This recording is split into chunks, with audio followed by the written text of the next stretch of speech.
ॐ सहनाववतु सहनौ भुनक्तु सह वीर्यं करवावहै तेजस्विनावधीतमस्तु मा विद्विषावहै। ओम शांति शांति शांति। हरि ओम।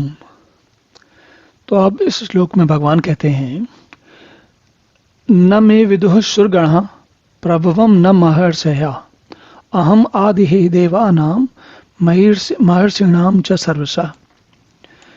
तो भगवान ये कह रहे हैं कि मेरी उत्पत्ति को अर्थात लीला से प्रकट होने को न देवता लोग जानते हैं न महर्षि जन ही जानते हैं, क्योंकि मैं सब प्रकार से देवताओं और महर्षियों का भी आदि कारण हूं।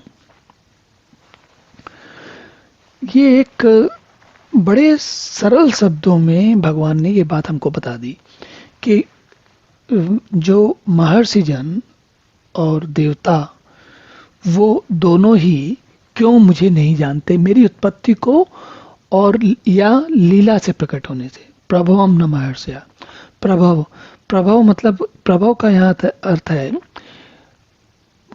प्रकर्षण भव, मतलब हर प्रकार से जब जो होते हैं वो होते हैं प्रभव। तो हर जब भगवान कितने तरीकों में कितने प्रकार से हमको उपलब्ध हैं और कैसे प्रकट होते हैं, इस लीला को न देवता लोग जानते हैं न महर्षि जन जानते हैं। तो इसमें सरल बात क्या है, इसमें क्या ऐसी बात है जो सरल है, सरलता से समझ में आनी चाहिए हमको। देखिए, हम जो कुछ, जैसे आज हम जो कुछ भी बात कर रहे हैं उसे कल जो कुछ होने वाला, कल हम जो खुद स्वयं बात कहेंगे, मैं स्वयं कल जो बात कहूँगा, आज मैं इसकी योजना बना सकता हूँ कि मैं क्या कहूँगा। लेकिन कल मैं अगर किसी व्यक्ति से मिलूं और उसे कोई बात बताऊं, तो मुझे तो पता है कि मैं उसे क्या बताने वाला हूं, लेकिन उसे तो नहीं पता है। ये आप कह सकते हैं कि हमने पहले से मीटिंग सेट की हुई है, पहले से योजना बनाई हुई है कि हम मिलेंगे कल और ये वाली बात बताएंगे, तब ये स्थिति में समझ में आता है।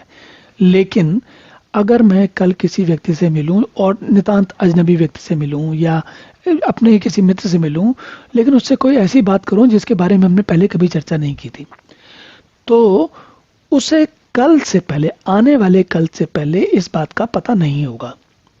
लेकिन मुझे तो पता होगा। क्यों मुझे पता होगा? दो कारण हो सकते हैं।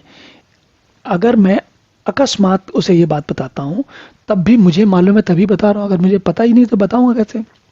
या फिर मैं किसी योजना के तहत उसे बताना चाहता हूं, तब भी मुझे मालूम है। तो कल मैं जिस व्यक्ति को, किसी नए व्यक्ति को कोई नई बात बताना चाहता हूं, कोई बात बताना चाहता हूं, तो वो बात उसे मालूम हो कि, या जैसी मैं बताना चाहता हूं उसे मालूम होगी, ये संभव नहीं है। लेकिन मुझे मालूम होगी ये संभव है, ये तो नितांत संभव है, उसके बगैर तो मैं बता ही नहीं पाऊंगा।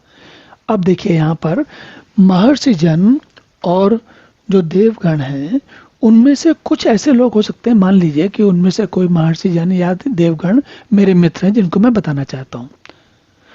तो उन महर्षि गणों को अपने स्वतंत्र रूप से कोई बात मालूम हो सकती है, उनको पहले से पता हो सकता है।